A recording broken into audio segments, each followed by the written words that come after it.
Sa pagpapatuloy ng ating kwento, patuloy pa ring pinagpapalo ng ating bidang si Lloyd ang hangal na night numan pinigilan siya ng dalawang tauhan nila at sabi ng isa ay tigilan daw yan ng ating bida at sabi ng isa ay ang tunggalian ay natapos na at habang ang ating bida ay pinigilan patuloy pa rin sa pagdepensa ang hangal na night numan sa kanyang ulo. Habang pinapanood sila ni Byron at napapasabi ito na tuluyan nang nasisiraan ng bait ang ating bida at nilinggan lamang ito ni Habiel na nagpapakita ng katahimikan sa kanyang muka. Napapaisip naman si Habiel rito at sa isip niya na talaga bang nasisiraan ng bait ang ating bida ngunit may pagdududa siya rito. Napapikit naman na tinaas ang mga kamay ng ating bidang si Lloyd at sinabi niya sa kanilang tauhan na bitawan na siya at agad naman itong binitawan ng dalawa na may halong pag-aalinlangan sa kanilang mga muka. Sa pagkabitaw ng dalawa tinusok ng ating bida ang kanyang pala sa lupa at bumuga ito ng hangin. Ngunit sa ilang mga sandali lamang binanata naman ulit ng ating bida ang hangal na night numan at agad din siyang pinigilan ng dalawang tauhan nila at sinabihan siya na tigilan na niya yan habang napasigaw naman sa sakit ang hangal. Sa pagmamasid ni Habiel napasabi siya sa kanyang isipan na kung titig ang ating bida ng mabuti. Pinapatamaan lamang niya ang eksaktong lugar na hindi masyadong masakit. At makikita sa kanyang ekspresyon na ito ay kalmado na parang inaasa na niya ang mga mangyayari pagkatapos nito. At dagdag pa ni Habiel na para bang alam na niya ang lahat ng mangyayari.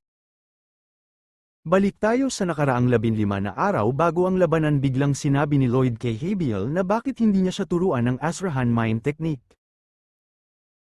Sa mga sinabi ng ating bida nagulat naman si Habiel dito at hindi nakaimik sinabi rin nga ating bidang si Lloyd na bakit ito nagpapakita ng ganyang ekspresyon hindi niya naman sinabi na turuan siya ng mga bagay na masama katulad ng pagnanakaw. Patanong din na sinabi ng ating bida na maliban sa Dakil Mana maaari din itong makaakit ng mana sa kanyang paligid at maging kanyang sariling mana at kanya itong kinumpirma. Tinanong ni Habiel si Lloyd na Young Master Lloyd paano mo nalaman ang mga bagay na yan sa isip ni Habiel na hindi ba teknik yun at hindi pa niya yun ipinagsasabi sa iba dahil ito ay hindi pa nakukumpel. Eto. Sinabihan ni Lloyd si Habiel na naalala mo ba noong natulog ka sinabi mo ang lahat ng mga bagay na yun habang natutulog na muka na parang nagsisinungaling. Habang nakatingin sa mukha ng ating bida na parang bakal napapatanong naman si Habiel na bakit ganyan ang mukha para itong bakat pero maliban sa natutulog habang nagsasalita wala ring paraan para sa any. Na malaman ang hindi pa nadidiscobreng teknik.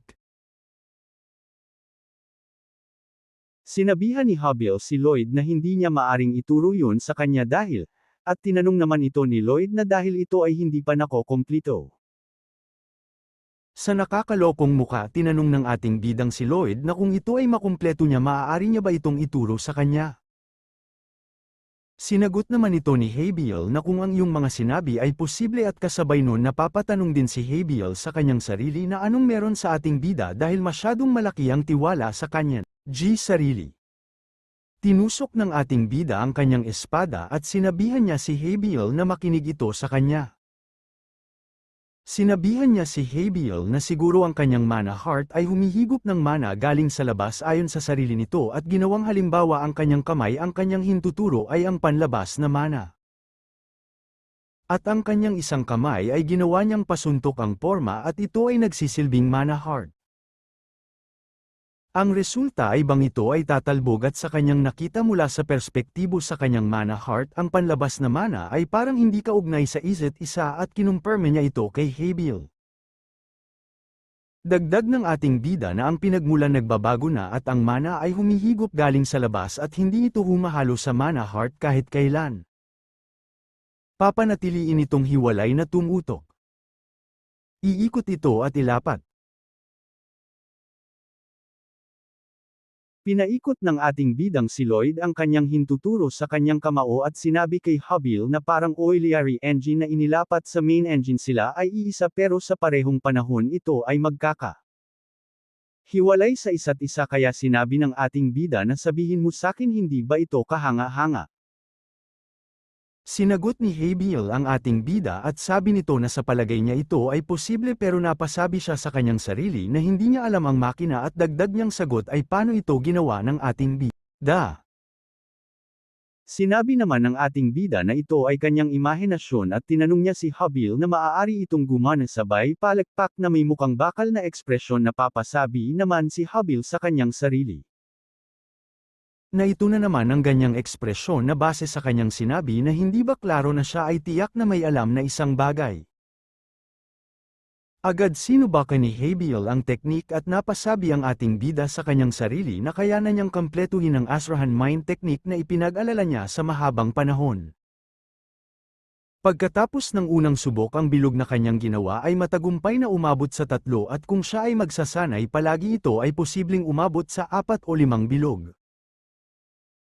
Biglang lumabas ang system at sinabi nito na iyang favorable impression ni Habiel sa ating bida ay nadagdagan ng 5. Galit namang sinabi nga ating bidang si Lloyd kay Habiel na hanggang kailan niya siya tuturuan ng Mana Heart at hindi nito kailangang malaman ang lahat ng tungkol dun ang kailangan lamang niya ay ang absorbong part. Dagdag pa ng ating bida hindi niya kailangan ng mana na pumapalibot sa kanya, ang kailangan niya ay ang mana na nahahawakan niya.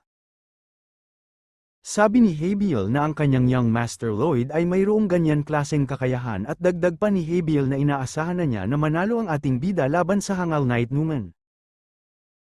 Balik sa kasalukuyan habang patuloy na pinagpapalo ng ating bida ang hangal na Numen napapasabi si Habiel na siya talagang nagtagumpay.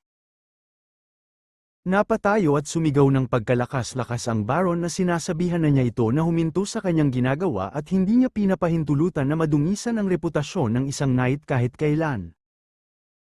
Huminto naman ang ating bida at napatahimik ito sa kanyang mga narinig mula sa Baron. Habang pawis na pabugait yun ng malakas na hangin mula sa kanyang bibig at tinanong niya ang Baron na sinasabi ba niya ang tungkol sa reputasyon ng knight. Tinuro ng ating bidang si Lloyd na bago magdesisyon ng Baron tignan niya muna ang ilalim ng tela sa mesa nang kinatatayuan niya sigurado siya na ang mga salita sa hangal na Knight Numen at nagtaka man ang Baron sa mga sinasabi ni Lloyd. Agad namang binuksan ng Baron ang tela ng mesa at nagtaka ito sa mga nakalagay na mga mensahe. Sa pagbuklat ng Baron sa isang papel nanlaki ang mga mata nito at napatanong na ano ito. Sabi ng ating bida na ang Swords, na nagdulot ng kaguluhan sa ari-arian ng Baron. At ito ang sulat na yang para sa isang hangal patungo sa hangal na Knight Numen. Sa mga narinig ng hangal ito ay nagulat. Habang pinagpawisan at nanginginig ang Baron binasa niya ang nilalaman ng sulat at nabasa niya dito ang kaslukuyang sitwasyon ng mga lupain at ang mga gusto at hindi gusto ng Baron nilalaman din dito. Ang paggamit tungkol sa kung paano magtayo ng peking maayos na dokumento at napasabi ang Baron dito na ang mga sulat na ito ay naglalaman ng lahat ng kanilang ibinahagi. Bumangon naman agad ang hangal na Knight Numen at napapatanong siya sa isip na paano ito nahanap ng ating bida dahil tinagaw niya ito sa loob ng pader.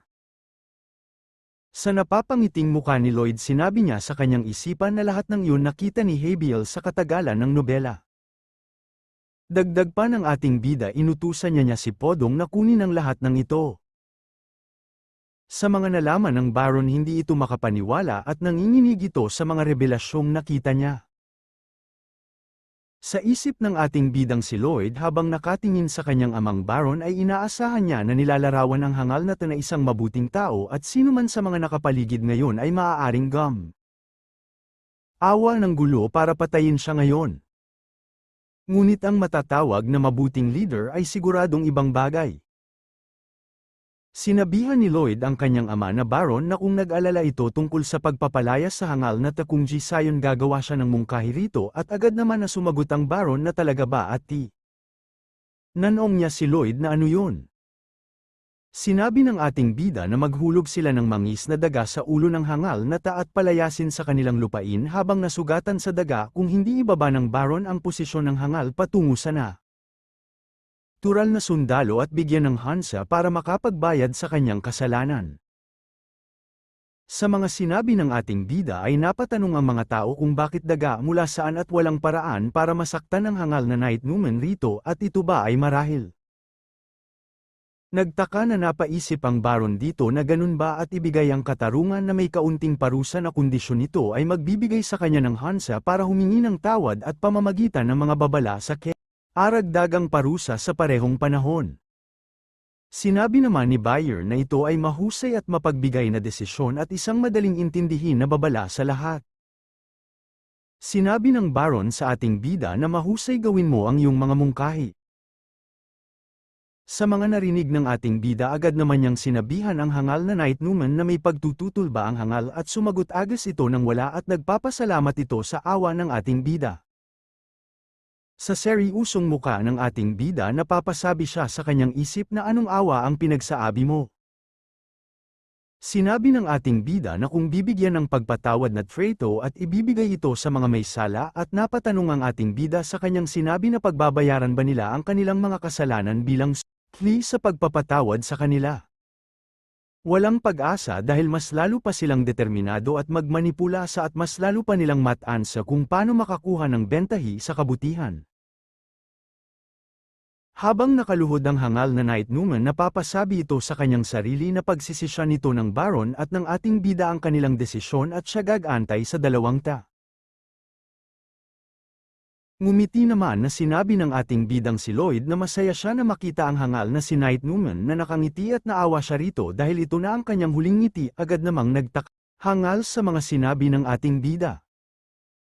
Sa kanyang pagtataka tinanong ng hangal na ano ang sinabi nito. Sumagot naman ng ating bida na ano ang ibig mong sabihin baliw ka habang pinakain niya ng pulang sunflower seed ang kanyang alagang si Podong. Sa seryosong muka ng ating bida inihagis niya pataas ang kanyang alagang si Podong.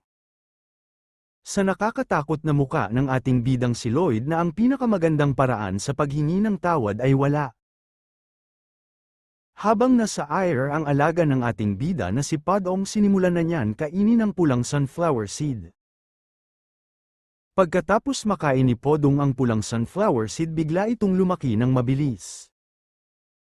Na ipinagtataka ng Baron at ng asawa nito at nagulat din sina Habiel at Bayern sa kanilang nakita. Pati na rin ang mga tao ay nagulat at nanlaki ang mga mata at napanganga silang lahat. Natapos na ang paglaki ni Podong agad naman na tumakbuan ang ating bida at dala-dala niya ang kanyang pala. Ito ay napagtanto ng hangal na Numan at lumaki din ang mga mata nito at napanganga sa kanyang nakita na patungo sa kanya. Mabilis naman napalapit si Podong sa hangal at wala na itong nagawa kundi hintayin ang kanyang kamatayan. Sa tuluyang pagbagsak ni Podong napapikit ang ating bida sa malakas na pagsabog na nangyari sa kanyang harap.